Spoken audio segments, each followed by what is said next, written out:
Thank you very much. Let me begin the questioning.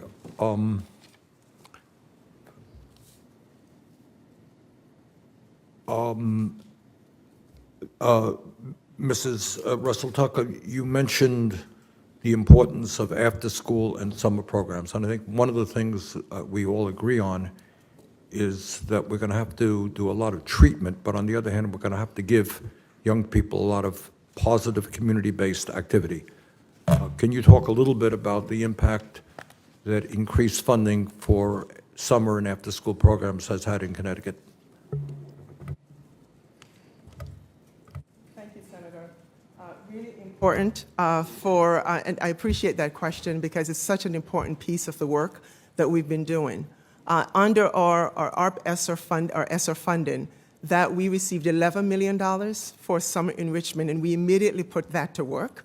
And our state stepped up and added more funding for the subsequent summers, and so we're now up to $33 million of state investment around summer enrichment. We're able in that space. The first summer was to really try to get students back together, back with their peers, back in that environment, allowing them to work with sometimes behavior therapists in that space while they're having really good time with each other, right? So it is an enrichment which was so important.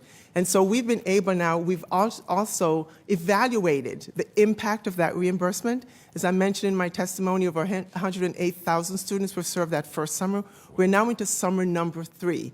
And we're evaluating it rigorously to make sure we know what's happening and so that we can make it. Let me guess that you would like Congress to continue that kind of funding. Continue, Is that a good guess? Exactly. Fund what works. Right, that's when we're thinking about sustainability. Same is true for our after-school program that we also receive funding to support. We significantly expanded those programs in the American Rescue Plan. Yes, absolutely. And so it's important that we are funding what works, and that's why I'm so proud that we're evaluating the impact of those investments. Okay, Dr. Garcia, I want you to pick up on that. Again, we want to treat the millions of young people who are struggling, but we also want to challenge them. We want to bring them together. We want to have proactive activities. It sounds to me like in Tacoma, you are challenging young people. You're trying to provide job opportunities, among other things. Talk about the importance of treating young people with respect and allowing them to use their energies in productive ways. Thank you, Senator. I think it's important that each community has the opportunity to define what respect, responsible, and safe looks like. And that's what our social-emotional learning plans do. They bring student voice to that conversation, they bring staff voice to that conversation, and they bring family voice. Each of our plans is published. So Stanley, and young people are involved in the development of those plans. Absolutely, absolutely. And they define what it looks like in each location, right? Respect looks a little differently in a classroom than it does in a lunchroom, right? There's different settings. It looks different than in your neighborhood. And so we have to build community through a common language, and that's important. We bring respect, and what does that look in the after-school world? How do we hear their voice, and what are the activities that they want to participate in? So it's very much an intentional effort to bring community together to define that, but those common words are across all town. And I'm gathering that the empowerment of young people, giving them a voice in the community, has a positive impact on mental health, among other things.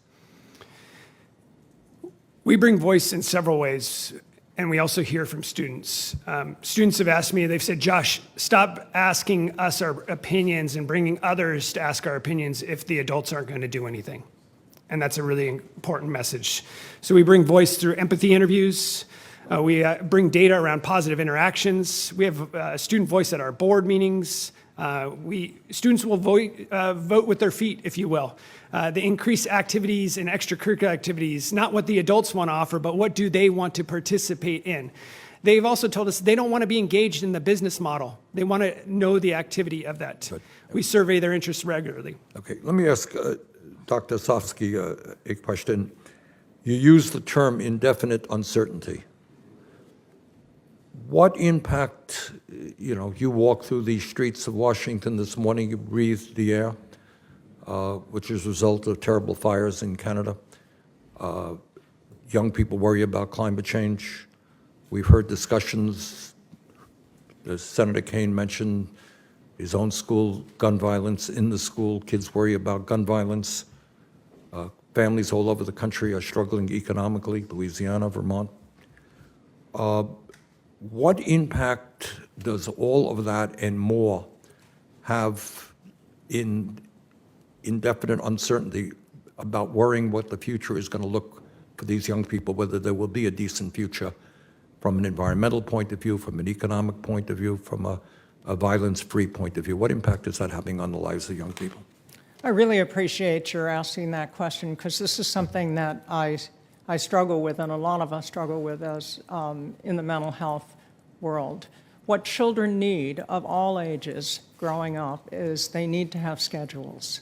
They need to have routines. They need to know what's expected. So, for example, having a schedule of knowing they get up in the morning and they go to school, and who's going to pick them up at school or where they're going to go and what their activity might be. And what happened, unfortunately, with the COVID pandemic is that changed continually. So one of the things that we recommended is, set a new schedule, have the children involved with setting the schedule so there's something predictable for them. But it went on for a very long time in that way. We also tried to support the parents, too, because parents didn't have a schedule either.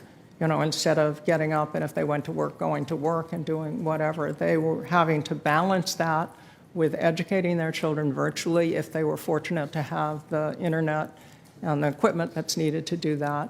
And every day that changed as well for them. The other thing that's very important for the young people is their peers at every age. For the younger children, being able to play with them and get to know them. For the older children, we know that it gets more complicated in adolescence and that kind of thing, which, as I mentioned, contributes to some of the extensive use of social media. So it's very, very important now that schools are open again for there to be that kind of schedule and things that parents can count on and children can count on to be able to move forward. I also wanted to make a comment on the involvement of youth.